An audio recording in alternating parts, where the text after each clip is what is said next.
Panasnya situasi di Timur Tengah, terutama sejak perang Israel dengan Iran, memberikan dampak yang luas. Lalu bagaimana Indonesia menyikapi konflik ini dan seperti apa dampaknya bagi Indonesia? Untuk membahasnya sudah hadir di studio Wakil Menteri Luar Negeri Republik Indonesia, Pahala Mansuri. Selamat malam Pak Mahala. Apa kabar? Baik, apa kabar? Pak Pahala, seperti yang tadi disampaikan oleh Bu Retno, self-restriction dan deeskalasi. Itu yang berusaha menjadi sikap kita untuk menghadapi hal ini. Tapi juga tadi sudah disampaikan Pak Jokowi agar Bu Retno menggunakan segala pengaruh Indonesia untuk memberikan stances yang jelas terhadap keadaan ini, ketegangan ini. Bisa disampaikan Pak, apa pengaruh Indonesia untuk keadaan ekonomi geopolitik ini, Pak? Ya, saya rasa tadi dalam video tadi juga sudah kita saksikan bahwa Ibu Menlu sudah melakukan komunikasi dengan para Menlu yang lain untuk bisa menyampaikan bahwa para pihak yang memang terlibat langsung dengan kondisi tersebut melakukan upaya-upaya untuk bisa menahan diri dan juga melakukan upaya-upaya untuk bisa melakukan deeskalasi. Sehingga kondisi yang ada pada saat ini itu tidak akan memburuk ke depannya. Karena kita ketahui sendiri kalau misalnya kondisi ini nantinya memburuk, tentunya ini juga akan berpengaruh terhadap kondisi ekonomi dan juga keamanan di kawasan dan juga mungkin kondisi keamanan di dunia. Sehingga tentunya tidak akan ada yang diuntungkan dengan kondisi yang mengalami eskalasi tersebut. Sehingga tentunya yang kita lakukan adalah melakukan upaya untuk bisa berkomunikasi, mengingat bahwa Indonesia juga tentunya saat ini merupakan negara yang cukup penting ya sebagai salah satu middle power country yang memang memiliki pengaruh dan juga merupakan negara Muslim yang terbesar. Kita juga tentunya bisa berkomunikasi dengan negara-negara yang berada di kawasan Timur Tengah lainnya. Tetapi juga kita bisa melakukan komunikasi juga dengan negara-negara lainnya, baik itu yang memiliki pengaruh kepada Israel ataupun juga kepada negara-negara yang memang memiliki pengaruh terhadap Iran. Sehingga mereka bisa memastikan bahwa apa yang tadi sudah disampaikan bahwa tidak terjadi eskalasi kondisi yang ada saat ini sehingga betul-betul menahan diri seperti misalnya yang dilakukan oleh Bu Menlu berkomunikasi dengan Menlu dari Jerman, Belanda dan juga kedepannya juga kita akan berkomunikasi juga dengan Menlu dari RRT sehingga dari kedua belah pihak kita berharap bahwa akan bisa menahan diri sehingga bisa terhindarkan adanya eskalasi kondisi yang tidak kita harapkan di Timur Tengah nanti. Jadi menahan diri ya Pak ya, dan deeskalasi ya dalam hal ini. Kegentingan semakin terjadi dengan adanya eskalasinya semakin meningkat di Timur Tengah. Tapi saya ingin menanyakan kepada Anda, bagaimana sikap Indonesia terhadap mereka yang langsung terlibat terhadap keadaan ini?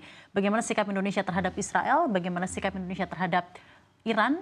Bagaimana stances Indonesia pula terhadap konflik yang sudah terjadi selama beberapa bulan terakhir, terutama di Gaza, Pak? Ya, kita tentunya berharap bahwa pihak-pihak yang terlibat dan juga baik itu secara bilateral maupun di forum-forum multilateral, kita berharap bahwa para pihak juga berupaya untuk bisa mengambil sikap, khususnya dalam hal ini masalah yang paling utama adalah kondisi yang terjadi di Palestina sendiri. Betul. Jadi kita berharap bahwa apa yang selama ini kita perjuangkan, yaitu memastikan bahwa Palestina akan bisa memperoleh kemerdekaannya, bisa mendorong adanya solusi two-state solution, di mana para masyarakat dan juga rakyat Palestina bisa menentukan haknya sendiri, bisa menjadi bagian daripada anggota United Nations ataupun PBB. Ini adalah hal-hal yang memang kita dorong karena ini merupakan inti daripada permasalahan yang ada di sana.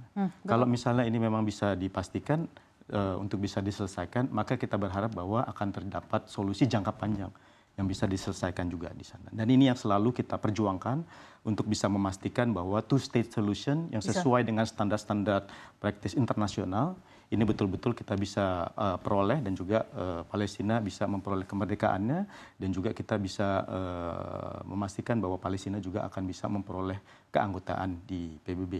Dan ini juga tentunya merupakan salah satu mandate dan kita juga berharap bahwa upaya-upaya yang kita lakukan selama ini juga sudah bisa membuahkan hasil karena kalau kita lihat juga pada akhir bulan Maret yang lalu kita juga bisa melihat bahwa Dewan Keamanan PBB sudah mengambil putusan untuk bisa melakukan immediate ceasefire. Dan ini menurut kita adalah salah satu dari 3 hal yang memang kita harapkan untuk bisa didorong selain 2 hal yang lainnya. Yaitu yang kedua adalah memastikan bahwa adanya bantuan kepada masyarakat Palestina unhindered bantuan atau bantuan yang memang betul-betul tidak dihambat untuk bisa masuk ke sana, karena kita ketahui sendiri banyak sekali masyarakat yang ada di Palestina yang sangat membutuhkan bantuan dari masyarakat dunia, dan pada saat ini juga kita masih melihat bahwa masih ada hambatan-hambatan untuk bisa melakukan hal tersebut. Yang kedua juga adalah jalan untuk menuju kepada satu two-state solution bagi masyarakat di Palestina. Baik Pak, terima kasih banyak atas komitmen dari Kemenlu Republik Indonesia untuk mengawal Indonesia dan posisinya menjaga perdamaian dunia. Terima kasih banyak Pak. Sebelum saya bertanya ke Pak Pahala mengenai dampak ekonomi dari semua ini, saya ingin bertanya kepada Anda juga mengenai pandangan Anda. Walaupun dari Security Council sudah akhirnya mengeluarkan kepastian, persetujuan bahwa sudah harus ada immediate ceasefire, tapi pada kenyataannya Israel tetap saja masih menekan warga Palestina yang kita ketahui tidak berdaya. Resolusi sudah dikeluarkan. Apa langkah Indonesia berikutnya ke depannya untuk memastikan kekejian di Gaza bisa dihentikan? Ya, tadi kan saya sudah sampaikan bahwa ya kita harus menuju kepada bagaimana salah satunya adalah memastikan juga bahwa enforceability atau memastikan bahwa putusan yang sudah diambil oleh Dewan Keamanan PBB tersebut memang betul-betul bisa dilaksanakan dengan baik.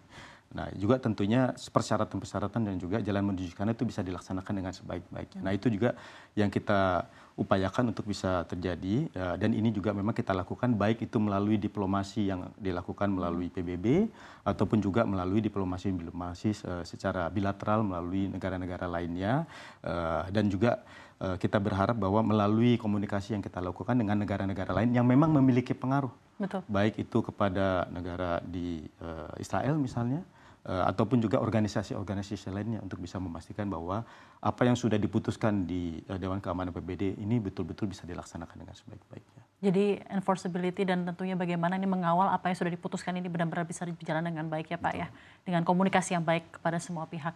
Baik Pak, saya ingin bertanya kepada Anda selanjutnya mengenai diplomasi ekonomi Indonesia saat ini. Sempat waktu itu Presiden Joko Widodo memerintahkan Indonesia untuk mencari pasar ekspor baru ya Pak ya, dan tidak terpaku pada pasar yang sudah ada, apalagi kita ketahui peta geopolitik dunia sepertinya juga sedang berubah, sedang tidak baik-baik saja, ada begitu banyak dinamika. Seperti apa diplomasi yang Kemenlu lakukan untuk menembus pasar-pasar non-tradisional yang selama ini bahkan sudah ada, tapi untuk juga mengekspor pasar-pasar yang baru Pak? Iya. Jadi mungkin saya perlu mundur sedikit ya untuk bisa menjelaskan mengenai apa yang kita lakukan dalam hal diplomasi ekonomi. Ya. Memang kalau kita lihat pada saat ini ada dua perkembangan yang menurut kami di Kemlu memang bisa mendorong dan arti pentingnya daripada diplomasi ekonomi yang dilakukan oleh Kemenlu pada saat ini.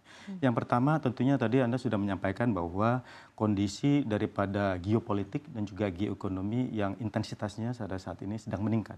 Dan ini di satu sisi juga tentunya mendorong masing-masing negara juga untuk bisa melakukan yang istilahnya sekarang itu sebagai de-risking atau mengurangi resiko daripada global supply chain, sehingga yang pada saat dulu misalnya investasi itu terkonsentrasi di beberapa negara-negara tertentu, ini pada saat ini sedang mencari rumah-rumah baru.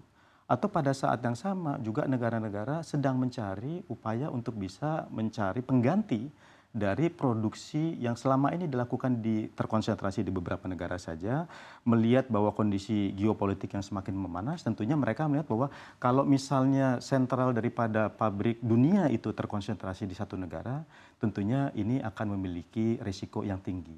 Sehingga juga tentunya mereka akan berupaya untuk bisa mencari negara-negara di mana mereka akan melakukan produksi di negara-negara lainnya. Ini juga tentunya akan menjadi kesempatan bagi Indonesia untuk menjadi produsen dan juga menjadi sentra produksi khususnya di beberapa sektor tertentu. Nanti akan saya jelaskan juga beberapa sektor yang akan menjadi fokus daripada Indonesia ke depannya. Yang kedua juga pada saat yang sama, Indonesia pada saat ini juga mengalami kondisi di mana ranking kita atau skala ekonomi kita pada saat ini menduduki peringkat 15. Jadi merupakan negara yang termasuk salah satu yang penting. Dan sudah masuk sebagai negara yang memang memiliki kekuatan sebagai salah satu middle power yang penting. Apalagi Indonesia saat ini memiliki jumlah populasi nomor 4 di dunia. Ya. Ya, ini juga tentunya akan mendorong supaya Indonesia juga ke depannya kita juga memiliki aspirasi bahwa untuk bisa tumbuh ke depannya, Indonesia tentunya bukan hanya bisa tumbuh melalui pasar yang besar di Indonesia saja, tetapi juga akan bisa menjadi sentra produksi bagi negara-negara lain kalau misalnya kita fokus kepada beberapa sektor tertentu. Nah, ini yang juga mendorong kita untuk bisa bagaimana melalui diplomasi ekonomi bisa meningkatkan investasi dan juga perdagangan kita. Salah satunya adalah bagaimana tentunya kita bisa mendorong negara-negara lain untuk bisa mulai berinvestasi atau mendorong adanya inbound investment ke Indonesia. Yang kedua juga bagaimana kita bisa membangun cerita yang lebih positif. Dan juga dalam hal ini tentunya pada saat kondisi geopolitik sedang meningkat seperti saat ini, negara-negara juga tentunya akan mencari alternatif. Betul. Karena mereka melihat bahwa kalau mereka dianggap sebagai temannya RRT misalnya, atau dianggap sebagai temannya Amerika Serikat, dibandingkan dengan kalau misalnya mereka berteman dengan Indonesia, sebagai negara yang dianggap netral, ini juga akan memberikan kenyamanan buat mereka karena mereka dalam melakukan perdagangan dan juga investasi. Nah, ini juga tentunya menjadi salah satu pendorong kenapa kita melihat bahwa kalau dua kondisi ini menjadi kondisi yang positif buat kita untuk bisa secara aktif mendorong diplomasi ekonomi. Bukan hanya kepada dua negara yang pada saat ini juga menjadi superpower, tetapi juga melihat bagaimana kita bisa merangkul negara-negara lain, khususnya dalam hal ini adalah negara-negara yang masuk dalam kategori Global South Countries, sehingga mereka juga bisa meningkatkan perdagangannya dengan Indonesia. Jadi negara-negara seperti misalnya negara-negara yang ada di Asia Selatan, Asia Tengah, kemudian juga Afrika, ini adalah merupakan negara-negara Global South yang kita harapkan bahwa mereka nantinya akan bisa meningkatkan perdagangan dan juga investasinya ke Indonesia, ataupun kita bisa mengembangkan Indonesia Go Global masuk kepada negara-negara tersebut untuk bisa melakukan investasi di negara-negara tersebut. Ada peluang yang bisa diekspor ya Pak? Sangat banyak dan juga peluang yang bisa kita kolaborasi ke depannya ya Pak ya, dengan geopolitikal dan geoekonomi yang shifting. Dan saat ini seperti yang Anda sampaikan intensitasnya meningkat. Bisa saya tanyakan Pak kepada Anda, negara-negara mana saja yang kira-kira bisa menjadi mitra investasi perdagangan? Tadi Anda menyebut Global South Countries, tapi adakah secara spesifik negara-negara yang memang secara diplomatis, bilateral relationnya baik dengan kita, dan juga memiliki competitive advantage secara ekonomi yang baik dan bisa bekerja sama dengan Indonesia? Iya. Tentunya pada saat ini ada banyak sekali ya negara-negara yang kita juga sudah memiliki hubungan yang baik dengan mereka. Dan juga kita melihat bahwa ada beberapa kawasan yang akan menjadi sentra-sentra buat kita untuk bisa mengembangkan kerjasama ekonomi dengan negara-negara yang bisa dikategorikan sebagai Global South Countries tadi. Jadi contohnya misalnya di Asia Selatan dan juga Asia Tengah. Negara-negara seperti India, Bangladesh, ini kan pada saat ini memang mengalami pertumbuhan yang luar biasa.